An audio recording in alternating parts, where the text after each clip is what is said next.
Chapter 101. Shouldn't have done this. Drop your weapons. Kana shouted at the soldiers in the castle. They were initially just staring at Broly in shock, but her shout had woken them up.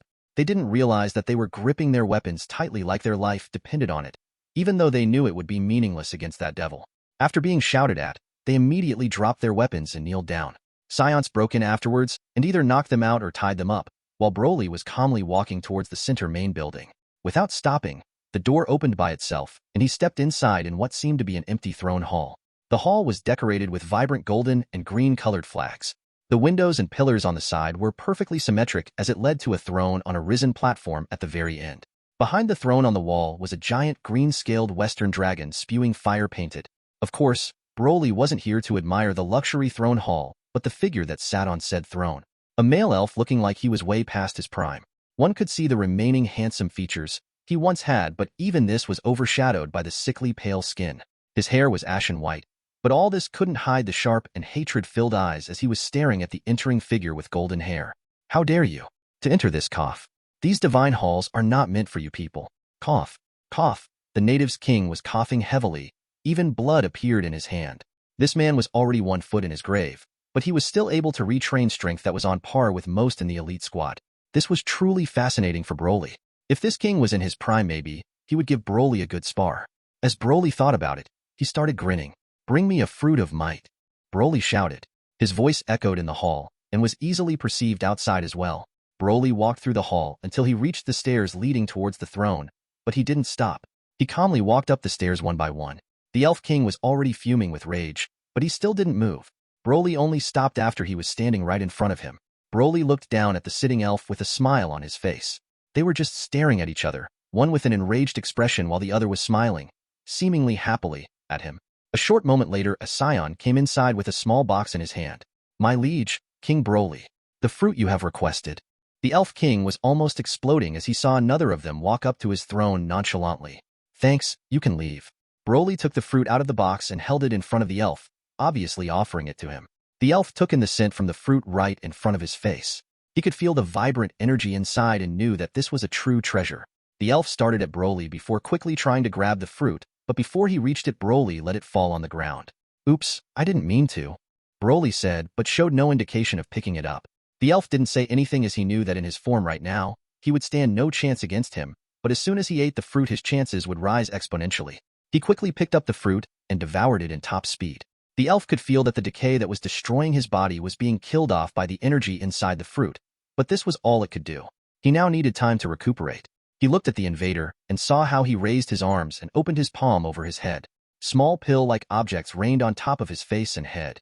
He realized what that person was dropping on him like it was trash. He had never suffered such a humiliation in his life before.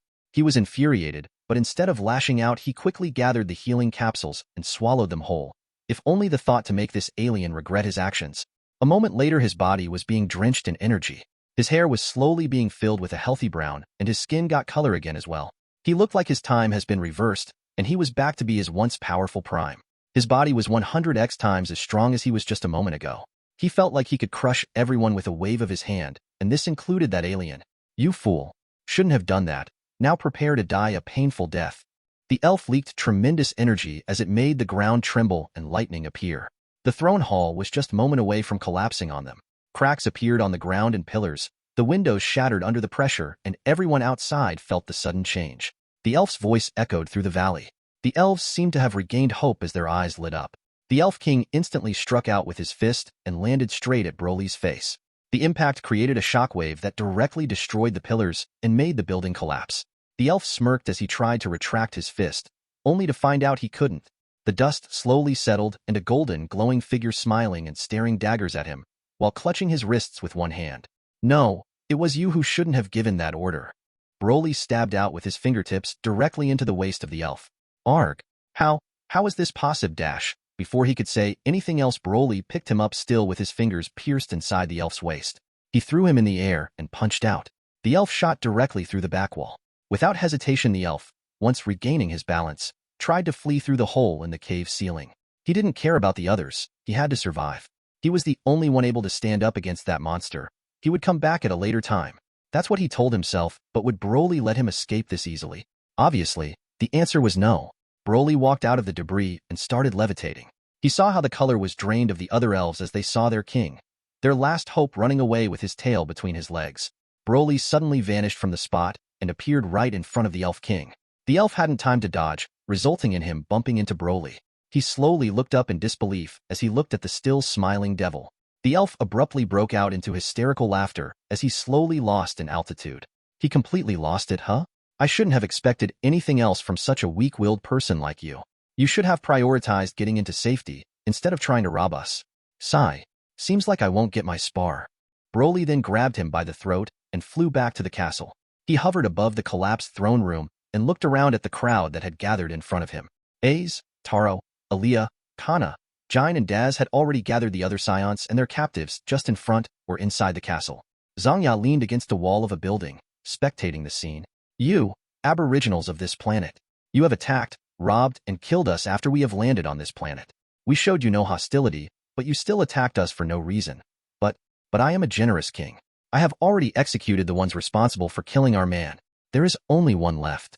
Your king. Broly shouted out. His voice boomed through the streets of the castle as it reached everyone clearly. They saw their king like he used to be in his prime. They didn't know how that was possible. But they couldn't be happy about it, as he still was held like a chicken prepared for his killing. Please have mercy dash, the elf king whisper shouted as he couldn't raise his voice by much because of the hand clutching his throat. Broly looked at the elf in his hands and smirked at him. He threw him into the air and waved his other hand. Eraser cannon. A green key sphere shot out of his palm and followed the falling elf. The elf was picked up by it and dragged into the sky. The elf was screaming but was hardly defending against it. Either he wasn't trying or just wasn't capable of it. Either way, his voice was soon covered by a deafening explosion. This devastating explosion covered the sky and bombed open the ceiling. It completely incinerated the elf king into particles. The elves on the ground were deathly pale as they looked at the place where their former king exploded a moment ago. They had completely lost hope and could only think about the same thing. This is the end. Chapter 102. Building. Broly stood in front of the frightened elves and looked around. Aiz landed beside him and reported about the subjugation's results. On the Saiyan side, except for some minor injuries, they had no losses. Most of the elves were captured. There had been a few that used some suicide techniques, but beside that, no one was killed. Although many of the captured elves had numerous broken bones or were severely beaten up, they weren't life-threatened. Aiz also reported of the ones that seemed to have some position in the army. Broly waved Jine and Daz over and asked if their captives could be housed somewhere. They discussed it for a short moment, and it was quickly decided that the civilians, mainly women and children, will be staying in this valley. As of right now, they didn't have enough place in their base to accommodate them all. The soldiers would be brought back and would help the Saiyans set up the base. With this, they could also threaten the soldiers to obey, since their wives and children were stationed here monitored by Saiyans. Even if by any means were able to capture the Saiyan base, those civilians, the families of the soldiers, would be a good pressure point. Broly stationed a few squads that had often worked with Aiz and Taro here to watch them. Taro and Aiz would be placed here as well, and would prevent the other Saiyans from doing something stupid. Broly didn't think that the Saiyans responsible for overwatching the civilians would just start raping the elves, since Saiyans were mostly interested in battle, but he couldn't neglect that possibility. Broly also thought it was more likely that a fight would start and get out of hand, destroying the buildings that they needed right now. To prevent this, the two were here to resolve any kind of trouble and report it to him if necessary. He ordered them to separate the two groups that would stay here and those that would come back with them. While they were being separated, Aaliyah arrived and told them that they found several food storages with plenty of food. Of course, this would still be too less because of the increased number of people, especially considering that Saiyans were eating like black holes. They even had big fields for crops that were supported with magic lights to simulate sunlight, making it possible for them to grow underground. Broly told Aiz to gather those that seemed to be holding some power in this elvish city. A few dozens were quickly gathered in a side building and were left standing. There was only one chair in the room. Broly calmly walked past them as they hastily opened a path for him. He sat down on the chair watching their uneasy faces. You are going to work for me? Broly's icy voice sounded out. It made the elves shiver. Only one seemed to be barely affected. He looked like a battle-hardened warrior with the numerous scars as well as his standing position that would allow him to react to attacks quickly. Broly pointed at him. Speak your mind. You think I will offer you anything after everything you have done to my people? I will never help you. Although he sounded fierce and determined, Broly still was able to hear some slight tremble in his voice. Broly rolled his eyes. My people may have broken your bones and ravaged your houses, but you are still alive, are you not? Besides, you guys should really consider the whole situation, since this doesn't involve only you. I want you to know that if what you can offer is not worth the effort of keeping you alive, then I think you know what would happen. You see, we just want you to give us some taxes in form of food or water supplies. You build a house here and there, but besides that you get to live a normal life. But if you don't comply, we Saiyans can get really nasty. How about this? One of you can stay behind, gather a few people you need as guards to make sure they won't get hurt by our people, and motivate the civilians to make some farming. We don't really have a choice now, do we? I grin. Will do my best to serve you. The same one spoke out while gritting his teeth. Broly had hoped that he would do so as he was the strongest of the group here, and maybe in the top 3 in total. He looked like someone that other elves depend on and had some status, considering that the others weren't as chatty as him. This was perfect as it would give them a false sense of security if he stays here and help his people by protecting them. The other elves seemed to have accepted their fates as well and seemed more cooperative in the future. Broly waved his hands and signaled them out. Seems like those elves aren't stupid. Elves? Your Majesty, they are called Grebnoch. Daz said from the side. Gebnuk? They will be called elves from here on. The elves would probably want to say something about it, but even if they dared to speak, Broly wasn't going to consider it. It would be too bothersome to remember that name. He let Jine be the middleman. She would overlook the whole process and make sure that everything went smoothly. Since she already worked for the supplies back on Perditus, he had faith that she was able to handle the logistics. She also was a kind person. It would be easier for her to establish a good relationship with the civilians as the go-to person. Broly then gave the waiting soldiers that would be coming with him under direct command to several generals of the elves that were with him in the building, with the exception of a small group of 20, which would be placed under Daz. Broly thought it would be easier for the elves to follow the orders if they come from one of theirs. It was also a way to show that they still could regain positions of power, although for now Saiyans were still above them in ranks. He also wanted to establish an elvish elite squad who would carry out order and punishments for the other elves in the future. After everything was said and done, they walked out and started to sort themselves accordingly. Broly started hovering above the elves and started speaking. I am Broly, the king of all Saiyans, and now I am your king too. Work hard for me, and it won't be disregarded. All soldiers are to follow us back to our base, and the civilians will be staying here. I will say it once, I will not tolerate any disobedience. Broly finished and started flying out towards the Saiyans base. A while later, they were a few kilometers away from their base, before Broly stopped and with a wave of his hand, he cut down a whole area of gigantic trees. Afterwards, he leveled the area and then went on to expand this area. The Saiyans were using the hacked trees to build houses, and the elves directly carved out the trees, which were left standing in the area. For the elves, it was their go-to methods to establish the houses inside the trees, as the average tree was gigantic enough for them to live in. They had worked through the night until the sun set again. After all this time, a major area was constructed in the middle of the jungle, which could house the 700 elvish soldiers and some of the Saiyans that would be staying here. A few Saiyans had complained why they had to work for their captives and establish houses for them, but were quickly shut up by others. Even their king helped. It would be disgraceful for them to complain about this menial work. Of course, Broly didn't just do this because he was such a kind person. After their show of power, the elves knew how unmatched they were, but Broly didn't need sickly, scared slaves. If they didn't have houses, a place they could retreat to, call it, at least for now, a home, it would help their mentality a bit. They would be healthier and hopefully more willing to work for him. He wanted them to believe not that they had to, but that it was preferable to work for him. If that meant to build a few houses for a day and a half, he would just be done with it earlier. He stationed a few Saiyans here that would also live here, mainly for monitoring reasons, but also so that the races would interact with each other. After he was done, he went back to his ship and looked over the list Daz gave him, which listed the Saiyans that were most adequate to handle administering work. It was mostly Saiyans that weren't excelling in the strength department, but had shown their cleverness in past missions. Chapter 103, Comet. He had given those Saiyans that might be good for administering command over the elvish generals. They would dictate the general direction, and the generals would work out the details. They have started with going out of the jungle into an open area and built the houses there. The gravity rooms and other necessities were integrated as well. For now, it was only the groundwork being built with the help of a construction plan they had from Perditus. There were also some scientists that had been working for the Saiyans for several years that helped, but there were just too few. They needed some help, so they could transform this base into a city that could accommodate many different races. Daz was the go-to authority in the new base if there were disputes or any decisions that had to be made, as Broly didn't want to work out the details himself. He just put most work to some other Saiyan. It had been several weeks now since they started, and the elves started to calm down a lot. It was partly because the tasks they got weren't unreasonable, but mostly because it wasn't really a slave-master relationship with the Saiyans, but were more like subordinates and bosses. The civilians in the valley were mostly concerned with the well-being of the soldiers, but also calmed down after the soldiers came home again on their free days. Of course, they would only have free time if they actually worked. There were few that refused to work, but after not getting food or water from the Saiyans, while their friends could eat their stomach full, they gave in. After everything seemed to calm down and stabilized, Broly prepared to leave. Since he got the techniques from Helen, he came up with an idea. There was one particular skill that would prove useful in his endeavors, but he needed something. He needed the last origin crystals, the spirit crystal. After he had absorbed one, he would be able to use the technique which would accelerate his plans for his kingdom. Of course, his strength would increase, and there seemed to be a pleasant surprise that Helen didn't want to spoil her. She had put it in a separate folder for him after he absorbed the last crystal. On his spaceship in his room, he looked in the mirror with his gear on. A black-green chest armor with purple pants and a green fur.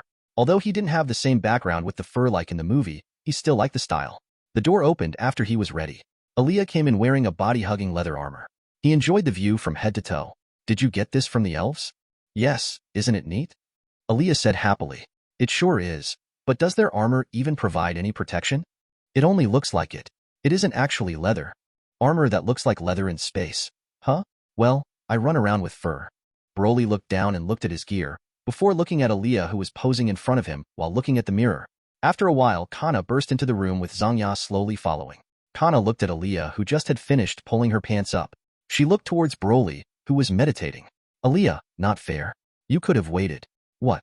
We didn't do anything. Aaliyah pretended to be confused as she tilted her head and put a finger on her chin. For fuck's sake. You guys are always doing it like rabbits, and I am the one that has to wait for you to finish. Zangya rebuked. Yeah, next time you can join. Kana answered casually. That's not what I meant. Zangya unconsciously glanced at Broly who felt her gaze and looked back. Isn't it official already? How about you two get it on already? Kana urged them with Aaliyah smiling satisfied on the side. Aaliyah, what are smiling so shamelessly? How about you remove that stain on your pants? What? Where on my pants? I thought ISW dash. Aaliyah searched her pants, only find nothing, and looked at Kana who was teasingly smiling at her and pointed at her. So, you did do it. Alright, enough blabbering. Let's do this. Hold your hands and I will bring us to the nearest planet that can sustain life. Broly interrupted them, before it would escalate further. They did as he told while Aaliyah was mischievously smiling at Kana, who wanted to say something but was quickly keeping her mouth shut because of Broly's stare. After Aaliyah grabbed his hand, and in an instant later, the four disappeared from the spot and re-emerged hundreds of light years away, on a rather small planet. Surviving in space was a useful ability. Unfortunately, that wasn't a trait of Saiyans. They could use Ki to replace it for some time, but it wasn't as convenient as other races that were able to survive in space without effort.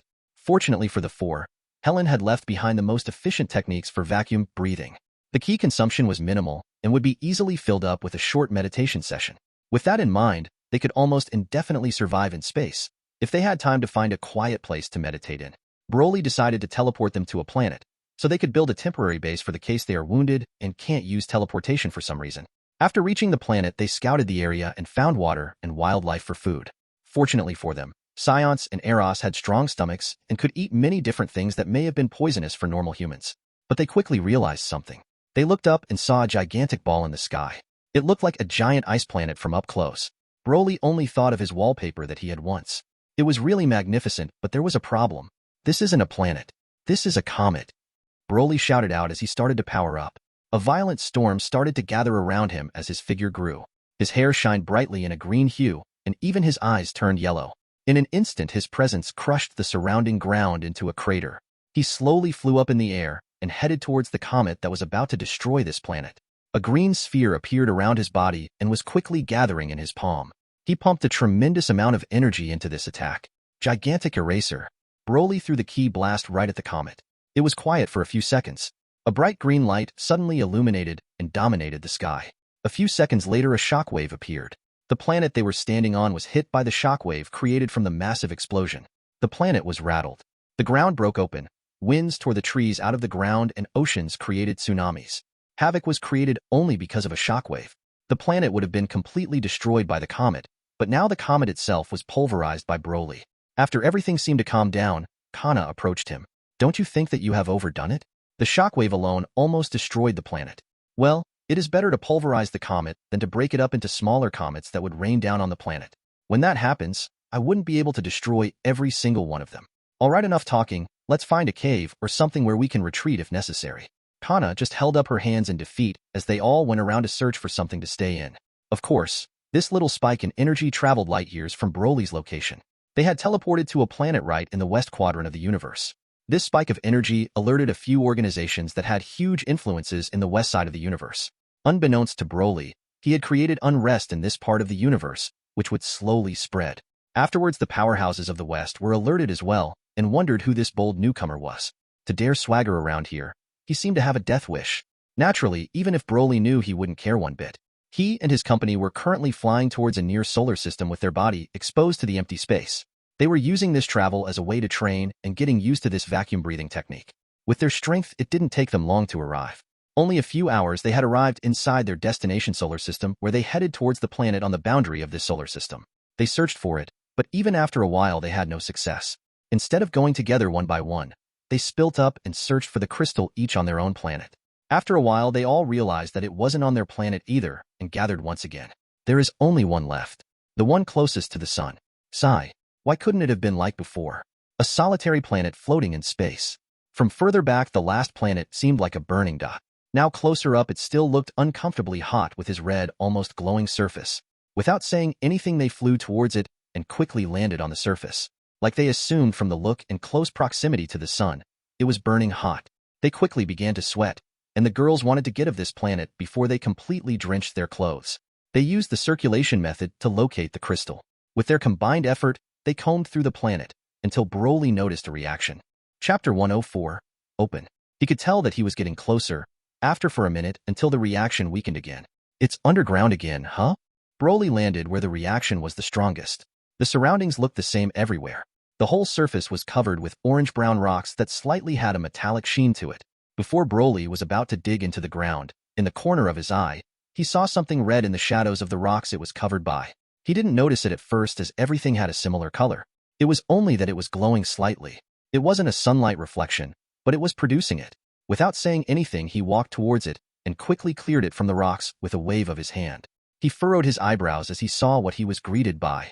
Is that a gate? Zangya asked as she came closer. It appeared to be a solid red gate with some faded markings on it. It laid there flat on the ground. Broly stayed quiet as he ran his fingers over the markings on it. He could slightly feel a connection to it, as he did back on Perditus when he discovered that temple. He instantly understood that this was something left behind by that ancient civilization, the original owners of those origin crystals. He stopped pondering about it. He put his fingertips in the middle of the two halves of the gate as it didn't have any handles and swung the gate open. At least that was what he wanted to do. Despite exerting himself, he couldn't move it one bit. He slipped with his hands and almost fell on his butt. He took a step back and frowned. Suddenly his ki rose as his muscles expanded slightly and his eyes turned yellow. A wild storm pushed all the loose rocks in the surroundings away as his hair turned golden. Surprisingly, the ground didn't break open under the humongous pressure he now gave off. Although the ground trembled a bit, the planet was mostly unaffected. He again approached the gate and tried to pry it open. The ground beneath his feet gave in as he put all his might in opening it. What a joke. I can shatter entire planets with my bare hands, and I can't fucking open a gate. Veins on his forehead started to bulge as he unsuccessfully exerted himself again. He stopped and straightened his back. He stretched out his hands and pointed his palm at the gate before firing a ki blast. The dust slowly settled only to reveal an unscathed gate. Uruk, fuck this. Broly screamed out as he flew into the air. High up he stopped and looked down before his body gave off an even stronger, more oppressive pressure as his ki ravages the surface of the planet. His size grew drastically until he reached 3 meters of height. His hair was shining brightly green as well as his body as it was covered in flame-like ki. It even overtook the sunlight as he illuminated the planet's surface. His muscles were tense as his whole body gave off a crushing aura. His eyes slowly turned from a green-bluish color to a yellow one. Everyone that would meet his gaze would feel a primal fear in them, urging them to flee as fast and far away as they possibly could. It especially was affecting other Saiyans, like it was something genetically wired into them. Even Aaliyah and Kana couldn't help but shiver every time he transformed, even though they were ones that would see it more often than any other person. Oh no. Shit. Seriously? The girls panicked as they looked in the air as Broly transformed. They knew what would come next. They quickly transformed as well to withstand the pressure and quickly flew away into space. They quickly arrived way behind Broly and spectated his next move. He stretched out his arms to the side and crackling ki appeared around him. All the energy around him started to gather inside both of his palms. The energy inside was being compressed into almost solid spheres. He put both his hands together and fused both spheres into one. It didn't change in size, but that didn't mean it didn't rise in power. Instead, the danger this small green sphere gave off was enough for people to believe that they would die no matter what. And for most this was true. Broly thrusted his arms. Gamma ray burst. The sphere burst into a green beam of destruction as it shot at lightning speed to the gate. In an instant it arrived on the ground. The girls in the back were surprised to see this new attack as they never saw him practice it. This attack far exceeded what they could even hope to fend off. The amount of ki used in this attack was mind-boggling. Even space itself seemed to bend to its force. An absolute overkill, that is what they felt this attack was, but against all expectations it didn't immediately pierce through the planet. The energy wave at contact was blocked by the gate. The energy was being dispersed to the sides and instantly pulverized the planet as it was pushed further. The attack flowed around the gate and its underground construct. It shot through the solar system. Parts of near planets it passed were visibly destroyed, even though the attack didn't touch it directly. The beam shot into the seemingly endless universe. It lasted for a few seconds before it became thinner and finally completely faded away. Broly was exhausted as he even lost the ability to stay his legendary state. I need to do something about the ki consumption, Broly told himself. The others slowly approached him. They all speechlessly stared at the construct with the gate. Okay, well I guess it is impossible to enter it, Zangya stated. Broly frowned. He wouldn't believe that this ancient civilization first gives out the coordinates from every crystal and then make it impossible to access it. Broly threw a healing capsule in his mouth and instantly recovered some of his energy. These capsules were mostly created with healing in mind, so although it was able to restore energy, it was far behind the intentional effects. He flew to the door and again pondered on how to open it. He placed his hand on the door and circulated his energy according to the method, but nothing happened. He already tried it when he was trying to open it with his hands. He first thought that he would need the method and enough power to open it, but he was clearly wrong. He became annoyed and thought he would just destroy the gate. He had estimated that it would be difficult to destroy, which was why he went all out in the end, but he didn't expect for it to be unaffected. Oh man, I hoped that I would gain another ability. How about we just bring it back to our planet and try on a later time? Kana suddenly said. Another ability? Maybe. Broly took a step back while still circulating according to the technique. He closed his eyes as he focused on something. Suddenly the door creaked as it slowly opened. It shined brightly as it revealed the lit hall with a 10 by 10 by 10 green glowing crystal hovering midair. It seemed unreal as it seemed like it shimmered in and out of existence. It was a particular sight. It is even bigger than the Origin's energy crystal, Kana exclaimed. How did you open the gate? Zangya asked Broly as she stared at the gigantic crystal. He smiled at the question. I used telekinesis. That weak ability you used to pull some pranks on us in the past? No way. Zangya was surprised, as were the others. They would have never imagined that this parlor tricks he learned from Helen would be able to open a gate which was easily able to handle his terrifying attack. Yeah, I thought I would just try to use a technique that was related to the spirit. I don't know why they did it, but this prevents everyone who doesn't know how to use his spirit to be unable to reach the crystal. The other crystals didn't have something like that. The Origin's energy crystal didn't seem to be moved or even discovered until we did, and the Origin's blood crystal was on a planet that was surrounded by distorted space, so maybe they didn't bother with it? Well, this doesn't matter right now. We won't come up with the right answer just by pondering about it. Let's go. Chapter 105. Origin's Spirit Crystal. Broly was the first to step inside. He looked around the hall but couldn't find anything else besides the Origin's crystal. Alright, like last time. Guard me while I am absorbing it. Broly went ahead, cut his palm open and wanted to press it against the crystal. As soon as he was about to touch it, the crystal became blurry, seemingly moving into another plane, and his hand phased through the crystal. He was a bit surprised, but considering that the door only opened with telekinesis, he tried to get a hold of the crystal with telekinesis as well. Although the crystal seemed somewhat affected, he still couldn't touch it. Maybe the force I use with telekinesis is not strong enough? But why would the door open with this amount already? Wouldn't it make more sense to make them need the same strength? Broly looked at the crystal as he pondered about it. Maybe you have to use your spirit, since it is called Origin's Spirit Crystal and all, Zangya said while leaning against the side of the open entrance. Since the others were already watching the surrounding outside, she would be waiting at the entrance in case someone managed to get past the two. An unlikely event, but still possible. Although if they were able to get past two ascended Super Saiyans, they would also get past a weaker Hera. She would only be able to delay them further. Use my spirit. Maybe something like the image training that Helen taught me? From what Helen told him, image training was to increase the strength of one's soul. If the soul was strong, it would even affect the body and energy one had. That was also why Frieza increased tremendously after he died a second time, as he used this type of training in Hell to increase his soul strength. Broly and Helen would link their minds and use this method to train and test out many techniques. Broly used this kind of training after that a lot, since basic strength training in the gravity chamber wasn't able to increase his strength as much as this type of meditative training would. He sat down cross-legged and closed his eyes and started imagining how he would step out of his body and move towards the crystal. He pressed his palm against the crystal, but only a second later his hand went through it again. He frowned for a second, but quickly came to a realization that since it existed in both states, he would need to touch it, spiritually and physically. He again went into a meditative state. With closed eyes, he started to stand up and walk towards the crystal. He pressed his palm against and circulated according to the absorption method. He did it all in sync with his spirit, and as expected, it worked. He felt how an invisible energy entered his body and flowed towards the middle of his head. Hundreds of minutes went by as he absorbed the energy. His mind became clearer with every second, and his spiritually self became easier to imagine and to be felt. He felt like he expanded into every corner of his own body. It was a weird sensation, but he knew that it was bringing extraordinary results with it. After hours, he opened his eyes again, which seemed to gain depth and profoundness. He examined his mind and could feel how his soul and spirit increased in strength by the second. Even though he wasn't training right now, he had gained a lot more, but he would have enough time to explore it when he was back on. He still had to name his planet, he realized. He couldn't let his planet be unnamed, and he didn't really want to name it Broly. He stood up and quietly walked towards the entrance where Zhangya was standing while looking outside. He stood directly behind her and put his hand on her hip and pulled her closer. She quickly turned around while trying to push herself away. Considering the enormous strength difference, it was no surprise that she failed. She quickly realized that it was Broly who suddenly pulled her closer without saying anything. Ahem. You done already? Could you let me go? She was putting on her cold expression, but her ears became slightly red, exposing her. Sure. Ha ha ha.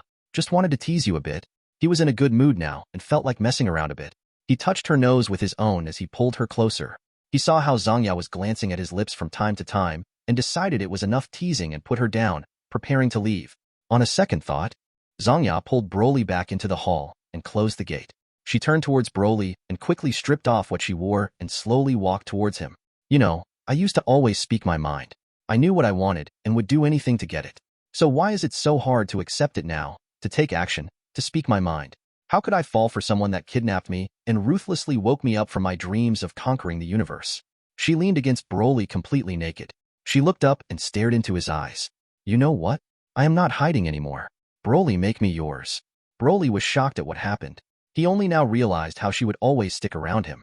He didn't think about it much since she always had the same expression and wouldn't show anything beyond a slight blush, which was also why he hadn't taken actions yet.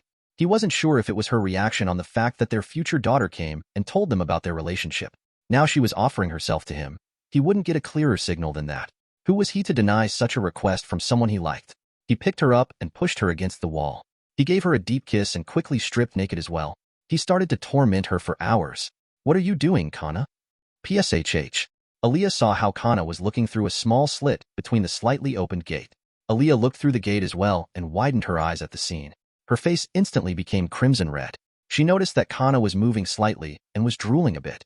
Aaliyah realized what she was doing as she looked at Kana's hand. She closed the door before she shouted at Kana. You pervert. Aaliyah slapped Kana's head. Ow. You are not allowed at the gate. Go watch the surrounding. But dash. No bats. Now go. Kana dejectedly flew away. Seeing this, Aaliyah leaned against the gate and took a few deep breaths as she was tempted to watch herself. Broly and her weren't as active as they were at the start of their relationship since there was a lot to do, which made her easier to be aroused. After a few hours, Broly opened the gate and immediately saw Aaliyah, who was slightly blushing, and instantly understood that she knew. She hugged him and whispered something into his ears. She was looking away, embarrassed. After all the time I thought you became bolder, but here you are shy as ever. Sure, we can foo dash. She covered his mouth with her hand. What if someone listens? We are in outer space, who would? Never mind, Broly threw up his hands in defeat. Go absorb the crystal. You have to use your spirit and your body simultaneously to absorb it, he said before sending her in. Aaliyah glanced at Zhangya, who was sleeping deeply, before going towards the crystal and getting to work. Broly told Kana telepathically to come and do the same. He saw her mischievously smile and couldn't help but sigh. What was the point of closing the gate if these two just peeked inside? Zhangya woke up after some time as well, and they quickly had absorbed the energy inside the crystal. This time, only Zhangya gained an ability. She was able to directly attack someone's soul. It was a frightening ability since even if someone has tremendous amount of strength, she would be able to defeat them if their soul strength was insufficient. Of course, if a being's body got stronger, it would slightly affect the soul as well, like the soul would affect the body. Although it was a non-lethal ability, it would prove helpful in battle. After the four were finished with absorbing the energy, the crystal shrank to a size of 2 meters. Since Broly didn't want to come here every time, he decided to take it with him to his planet. He even wanted to take the whole haul with him, but he couldn't teleport with it no matter how he exerted himself. So before leaving with the crystal, he wanted to at least study it for a bit. He activated his life force vision, and he couldn't believe what he was seeing. Chapter 106. House Moving. Broly looked at the hall and its door. The whole construct was made out of tremendous amount of spiritual energy with only a bit of magic mixed inside. The energy was constantly flowing around the construct, which also explained why it wasn't destroyed or pushed backwards by his attack earlier. The flow of energy pushed the energy of his attack around itself. If a blast hit it, the blast would be immediately broken up and dispersed to the sides. His vision had changed again. It was similar to when he absorbed the Origin's energy crystal. He was now able to see spiritual energy. He was certainly surprised by this find, but what shocked him was not the new energy that he could now see but these flickers. There were light particles everywhere, flickering in and out of existence while being connected to each other, like a net covering all of existence. They seemed to move while not changing their position at all. He had never seen anything like this before, but he immediately knew what this net and its movement symbolizes. It was space being moved by time. Time and space itself. He looked inside, at the crystal again. He saw how the crystal was repelling space and time. He instantly knew that he wouldn't be able to teleport it away. By teleporting, he would need to use space to instantly travel through it. As for the construct, he wouldn't be able to move it either. He would need to far exceed the energy that was used to create this construct to teleport or even move it. Let's go. There isn't anything we can do now, he said to the others. The others nodded before teleporting away. He looked at the construct that was still moving like it was still in the planet. It seemed like the magic inside made it so it would stay synced with the now destroyed planet. Either way, it wasn't something for him to be concerned about. He closed the door and vanished from the spot. 1 month later, back on the Saiyans' new planet, Broly was hovering cross-legged in his training room. He focused on the spiritual energy inside as he moved it according to the technique he was trying to master. After he had come back, he had noticed that every technique that used mental strength were growing stronger. He now knew that it wasn't really mental strength but the power one could push out of one's soul. For now, his abilities like telepathy, telekinesis, or aura was increased significantly. Although they weren't abilities that were as destructive as normal ki attacks, but most races wouldn't be able to sense this energy. It would be a good method to distract one's enemies, especially the technique that Zangya gained after she absorbed the crystal. Broly was now able to use it as well, and with much greater results too. His overall soul strength far exceeded the others, so it wasn't surprising that his abilities would be stronger as well. But what will help him in the future significantly would be the technique that he had trained for almost a month, and now he finally mastered it. Broly opened his eyes and slowly placed his feet on the ground. He deeply breathed in and out and started to walk outside. It was time for him to take actions before it was too late. Zangya, Kana, and Aaliyah waited for him outside. Kana and Zangya smiled mischievously at him. She had taken up some naughty habits from Kana. They wanted to throw herself at him, since it was late already, and they usually spend some quality time with each other now, but this time he stopped them. I am going out for some time. Aaliyah, you are now in charge for the time I am away. Send messages to the races from Perditus and announce that we are going public soon. They should be aware that the sooner they come the greater their benefits are. You are leaving? How long will you be away? Not sure yet, maybe only a week or a few months. He gave each a kiss before heading out of his ship and towards a house near the center of the small city that was created already. Without knocking, he went inside and saw how Raditz and Jine were eating their evening meal together. Are you prepared? Broly asked, and the two instantly knew what he meant. Yes. I have already put one of my good friends in charge in the valley. Jine almost screamed as she shot up. Raditz nodded as he stood up as well and walked towards Broly. Broly crouched and placed his hand on the ground in the living room. Raditz and Jine placed their hand on his shoulder. 1 moment later, the whole house disappeared from the city, from this planet. On Earth, near some mountains but still not far away from the city, a house suddenly popped into existence. Obviously, this house was the building from Raditz and Jine. They walked outside and Jine shot into the air. High in the sky, Jine took a deep breath. This planet looks and smells wonderful. Raditz smiled wryly on the side. Although what his mother said was true, he didn't really have too fond memories of it. He was ashamed of what he did, but now he was here to reconcile with his brother. Broly flew up next to them. Remember, UW-. Yes, we were able to escape from you and your kingdom by relying on Aaliyah. Raditz interrupted. Broly, thank you so much. You don't know how much this means to me. Jine turned around and said as she grasped his hands. Broly smiled. They have known each other for his entire life in this universe. He was happy that she is able to see Kakarot again. Here, this is the technique on how to teleport. You are always welcome on my planet. This is all I can do for you now. If he accepts you now is in your hands alone. Don't mess it up. Broly gave them a small tablet before he teleported into space to a certain spaceship. Jine and Raditz were flying towards the ocean. There was a small island in the water with a singular house on it. It had pink walls with a red roof. On the front side of the house were red letters that spelled Came House. They landed on the sand just in front of the front door. There was some movement inside until a few figures came outside. Some were watching out from the window. They were cautious, especially after seeing who landed outside. Raditz, how are you still alive? A small bald guy without a nose shouted out. Raditz stayed quiet as he looked at his brother. He took a deep and stepped forward. Kakarot narrowed his eyes. He was confident that he would easily be able to defeat him, but he had a strange feeling as he looked at the woman at the side, who was watching him the whole time with teary eyes. Raditz went on his knees and pressed his forehead on the sandy ground. I apologize for everything I did. I am truly and deeply sorry. I was just too arrogant and just didn't know better. The others were shocked at the display that this once arrogant Saiyan showed them. Ahem. Stand up, I never hold a grudge against you. We fought it out and everything is now good between us. Kakarot rubbed the back of his head. Goku, how can you just forgive him? A woman with blue hair screamed out from the window. He even let that Vegeta scumbag live. So what surprise is it that he just forgives his brother? The bald midget retorted. So, who is she? Kakarot said as he pointed at Jine. Raditz stood up and smiled bitterly. She is our mother. EHHH? Everyone screamed out as they heard that, except for Kakarot as he quietly looked at Jine. My mother? As soon as Jine heard that, she walked towards him and quietly hugged him. The other looked at her with caution, but Jine just ignored them. She didn't say anything until she couldn't take it anymore. She broke out in tears as she tightly held her youngest son. Chapter 107, Cooler. Broly emerged on top a gigantic circular spaceship that was hovering over a planet. He already knew where it would be heading soon, and it wouldn't have taken more than a week to have reached its destination. Fortunately, Broly was able to locate the key of the one he was looking for. After he had absorbed the Origin Spirit Crystal, he was able to attune himself with space. His senses were able to reach far into the galaxy, and if he concentrated enough, he was able to pinpoint someone's location if that one wasn't intentionally hiding it. He looked down from the ship at the planet beneath it. Even from here, he could tell the destruction the one he was here for had caused on the planet.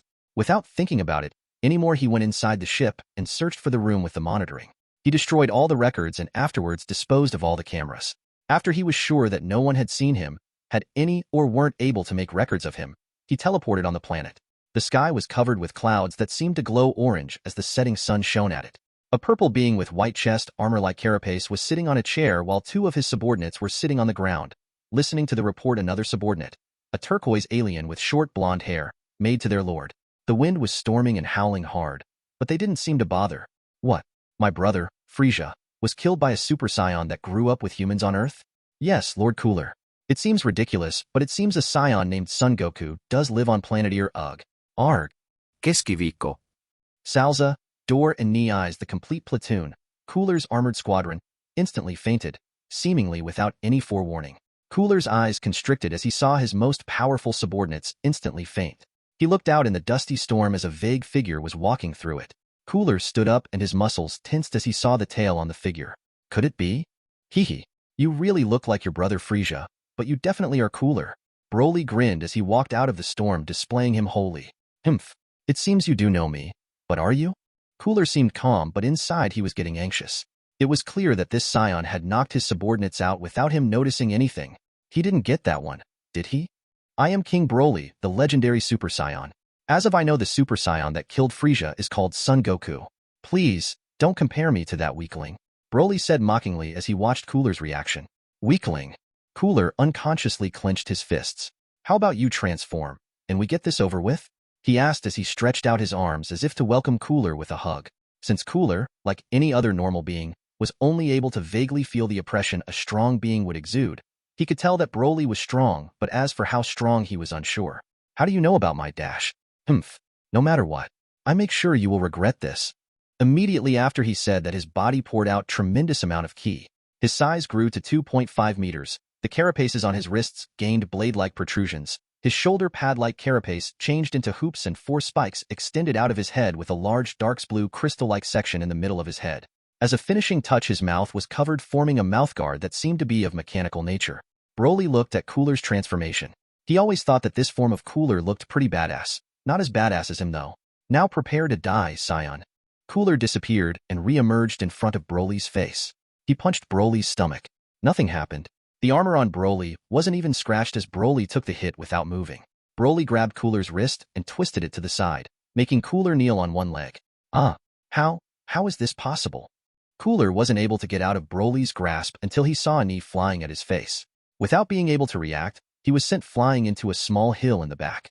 His body instantly destroyed the hill and only stopped a few tens of meters further away, leaving a trail where he slid over the ground.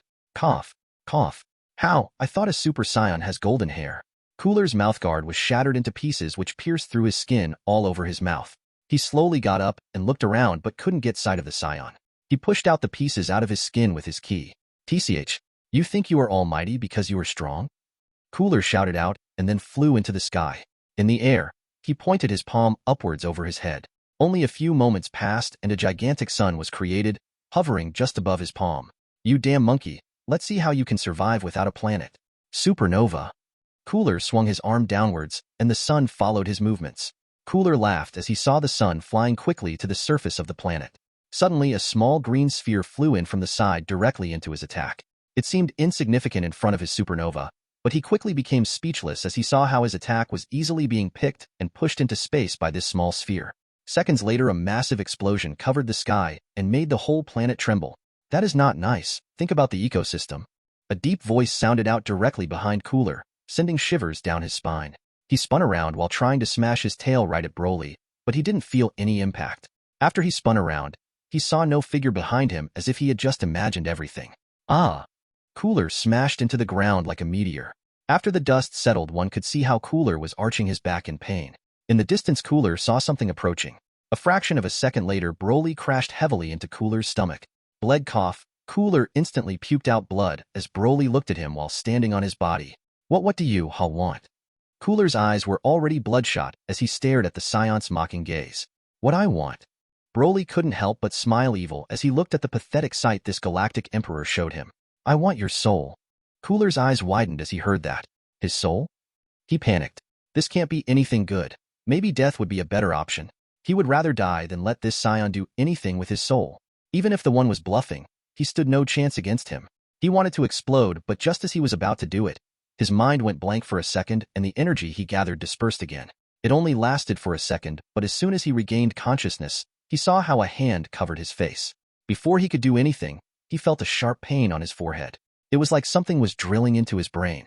His body was twitching for just a few moments, but after the hand was retracted, foam could be seen coming out of Cooler's mouth. Broly watched satisfied at Cooler before he disappeared from the planet. After a few moments, Cooler woke up and looked around confused. He didn't see anyone.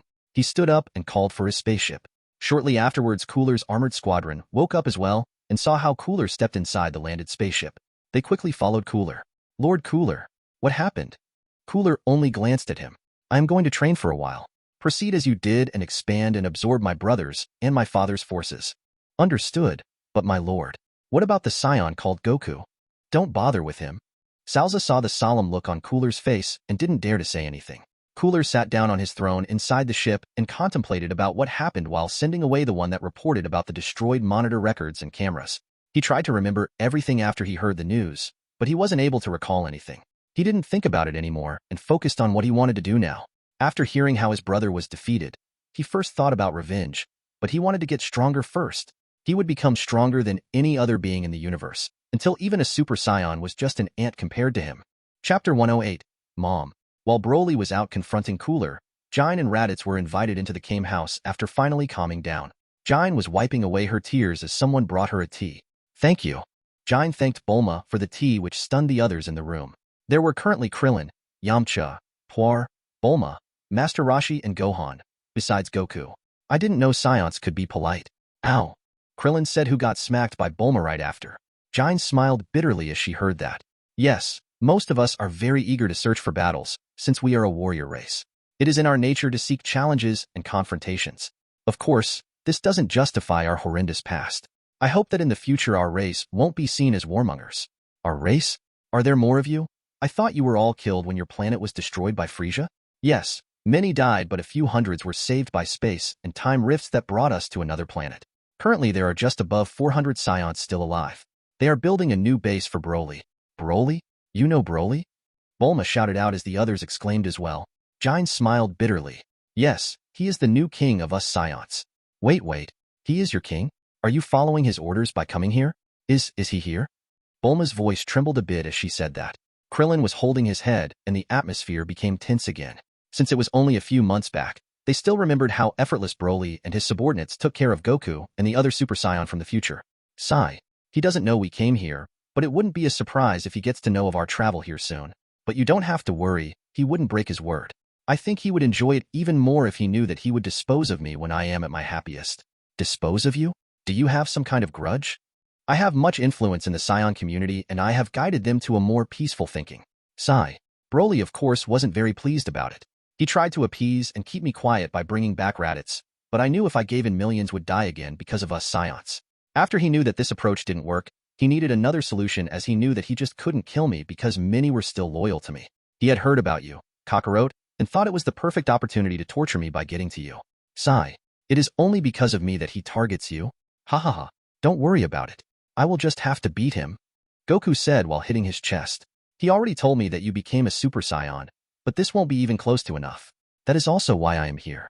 Aaliyah, she is one of Broly's wives, had pitted me and brought me here. She told me how to ascend past a Super Saiyan. Maybe with this you will be able to defeat him. I think she told me that you both had fought the last time she was here. Yes, of course, I remember.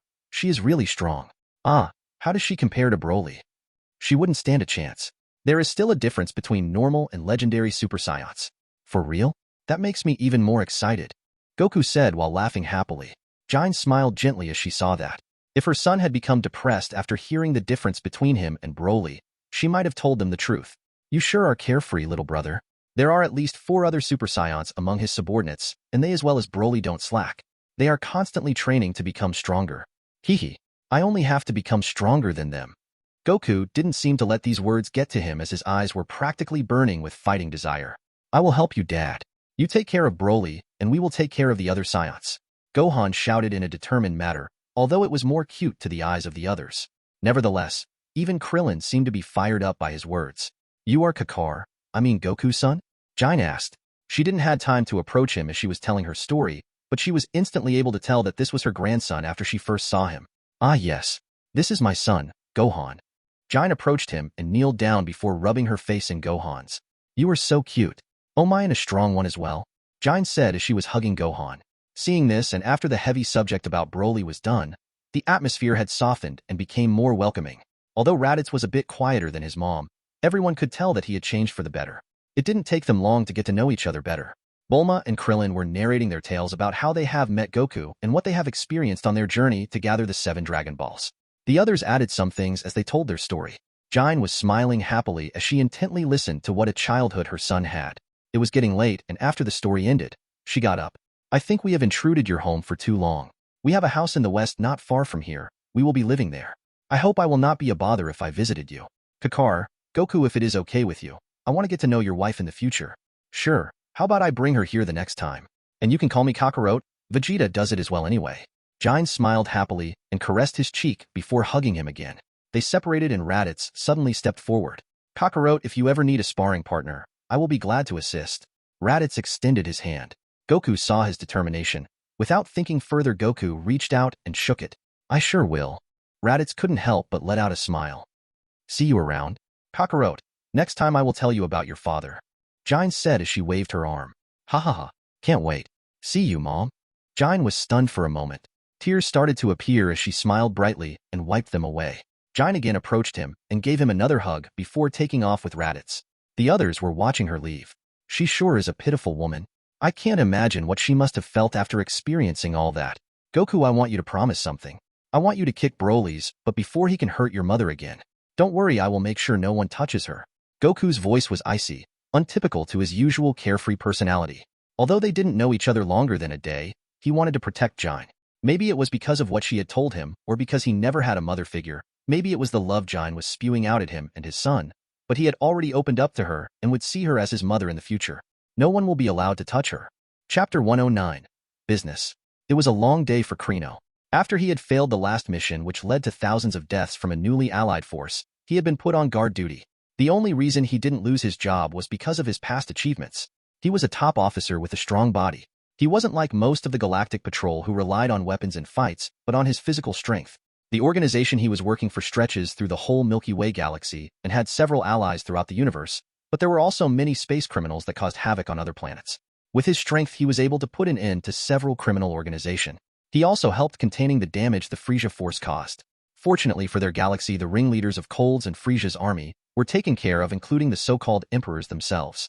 He always wanted to get rid of Frisia and Cold himself, but he knew that his strength wouldn't amount to anything against them. He was already annoyed that he had to stay here and guard the Galactic King's spaceship while Cooler's force was gobbling up Cooler's relatives' resources, and now he had to talk with this dumbass. For the last time, you aren't getting to meet the Galactic King. He has important business he needs to attend to. I think your king wants to hear about what I have to say. Yeah, right. You think anyone would let you through with your getup? Krino waved his finger up and down while pointing at the cloaked figure in front of him. I don't have time for this. I wanted to force myself, but I don't care anymore. I will treat you like a villain. The cloaked figure muttered as he began walking towards the door behind Krino. No step further, or I will have to resort to force. The figure in front of Krino didn't show any indication that he would stop. Oh, look at this. This is going to be good. I hope Krino doesn't beat him up too hard.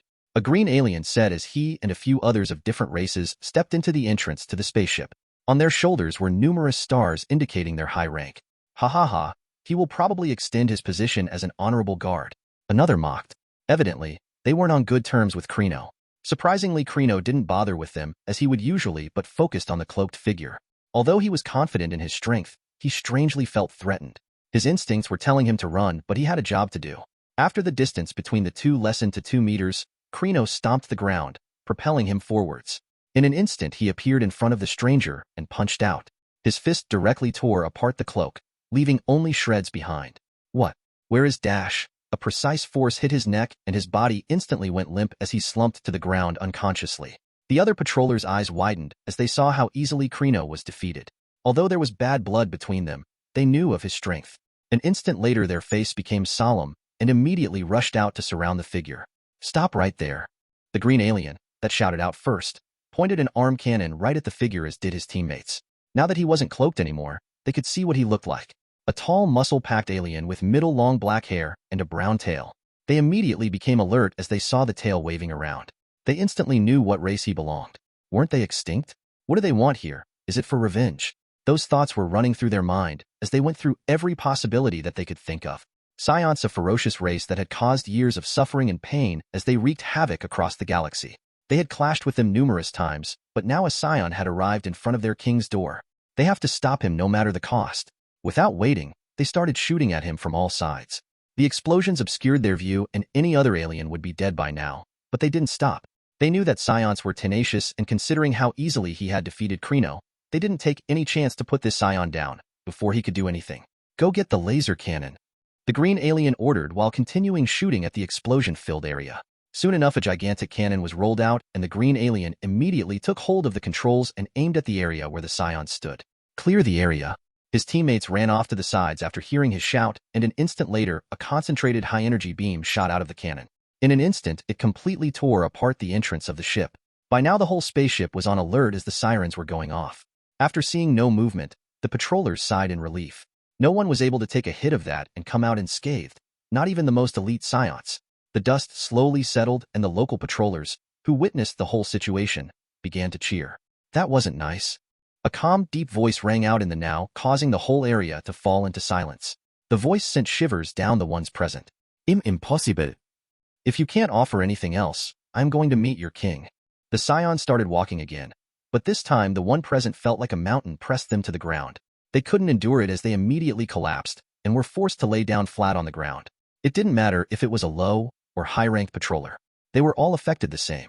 Even those proud of their strength weren't able to do anything against the pressure. Only after the Saiyan had left the room, the pressure was lifted, but most still couldn't move as they were too exhausted. After a short while, the Saiyan encountered many who tried to stop him, but he had forced them all to admit defeat without putting as much as a single finger on them. It didn't take him long until he reached the doors where their king would be waiting in.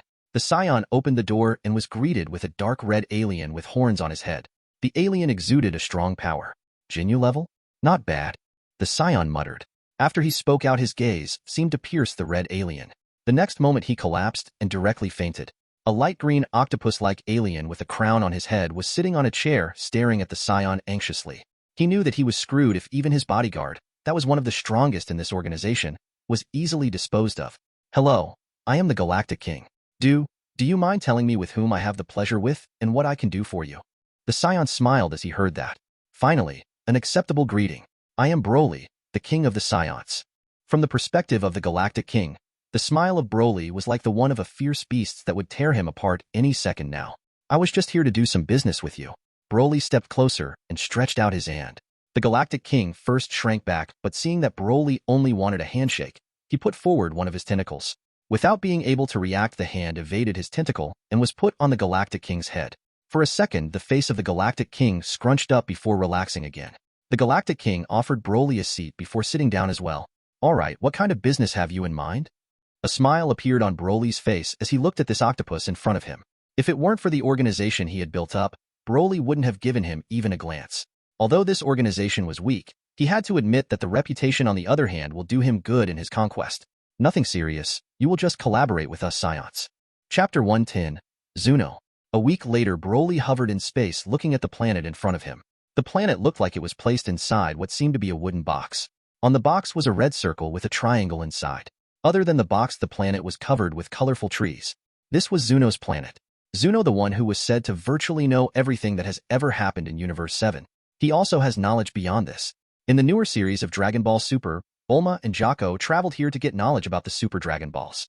Finally found it. The shielding on this planet is not bad to say the least. Zuno, you are the last person on my list. Broly thought while grinning.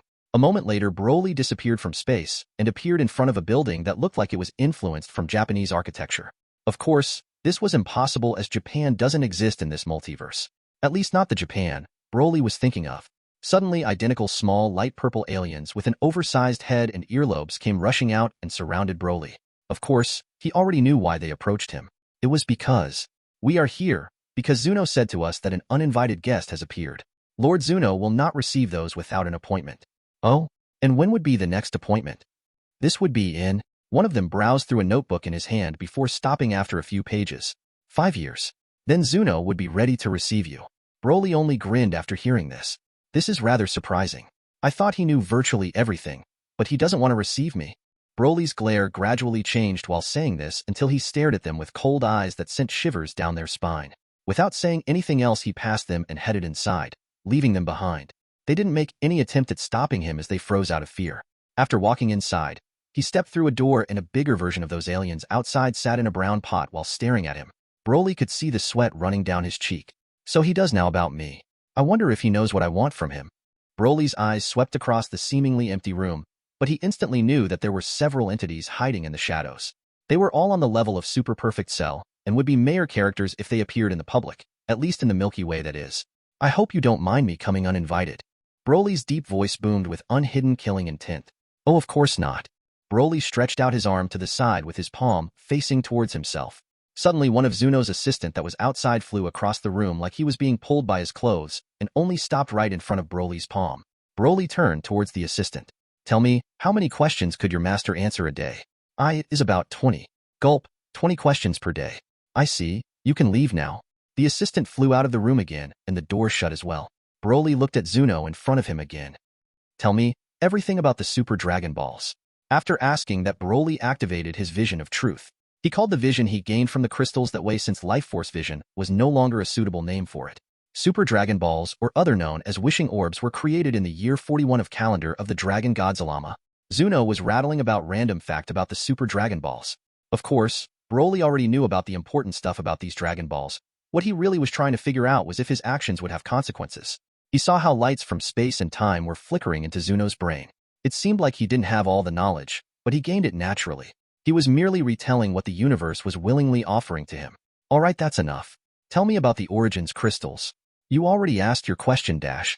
Broly outstretched his arm, and a green sphere appeared in his palm which was capable of instantly pulverizing this planet. Zuno was profusely sweating already. Understood. The Origins crystals are crystals not from this universe. Broly raised an eyebrow as he waited for Zuno to continue. That's it. I don't have anything more than that. Useless. What about the curse placed on us Saiyans? Without trying to annoy Broly anymore, Zuno started talking. The curse of Saiyans was placed time immemorial by all races' combined efforts after realizing that they weren't able to erase Saiyans for good. It seals the Saiyan strength with every generation by regressing their cells, making their body far weaker than they are naturally, but they still couldn't prevent their natural traits like the Zenkai. The modern Saiyan can only slowly access a small part of their natural strength by training and using their Super Saiyan and their Ozuru power, opening the seal bit by bit. After opening the seal as far as it can, the Saiyan's Ozuru and Super Saiyan power can be merged with immense willpower once again, like it did after the curse was first placed on the Saiyan race. If a Saiyan fully merges the two powers before the seal was opened to an appropriate degree, the curse can use these powers to fuel itself, making the Saiyan powerless forever. The method on how to break or how the curse itself works is sealed away by the highest order and only one is able to access it. The king of all. Even the Super Dragon Balls are powerless in that regard. Broly's brows furrowed after listening to everything Zuno said. Even a drop of sweat rolled down his cheek after listening about the fact of combining one's Super Saiyan and Ozuru power. He was fortunate that he listened to the feeling he had back then when he was thinking about trying to go Super Saiyan 4. If he did, he would probably still be on Perditus now. It was a good thing that he doesn't merge the two powers now, when he uses Akari plus Super Saiyan. It is more of a combined usage of those powers rather than fusing them together, so he could still use and advance in those techniques until he is ready for Super Saiyan 4. What makes him concerned was that he wasn't able to break the curse without going through Zeno. Broly also didn't think that Zeno was the child like he was portrayed in the series, and if he were, it would concern Broly even more as it would mean that his life and anything that he would build up could be destroyed in an instant.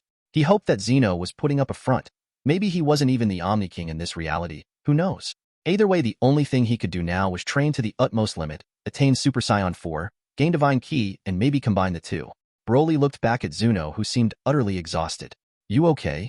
I know. To get the information to this question took its toll on me, since it was hidden away by divine beings.